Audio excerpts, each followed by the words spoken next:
এই যে দেখুন, এই বিশাল একটা মাঠ।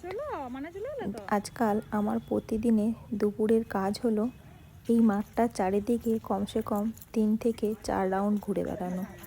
তাও আবার কিছুটা হাঁটা, কিছুটা দৌড়াদৌড়ি করে। তার কারণ হলো আমার এই মেয়ে আর এই ছেলে।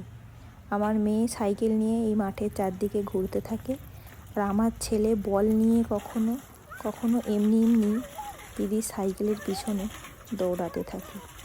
আর এদের পিছনে দৌড়াতে দৌড়াতে আমি রীতিমতো ক্লান্ত হয়ে যাই। শীতকাল, রোদ ভীষণ ভালো লাগে, তাই রোদ্দুরের জন্য ওদেরকে নিয়ে এই মাঠে চলে আসি খেলা করতে। কিন্তু খেলা শেষ হতে হতে আমার হালত রীতিমতো খারাপ হয়ে যায়। কখনো কখনো আবার ও দিদির সাইকেলে চেপেও ঘুরতে ইচ্ছে করে, তখন এইভাবে ওকে হাত ধরে আমাকে দৌড়াতে হয়। তবে ছেলে মেয়ে খুব এনজয় করে।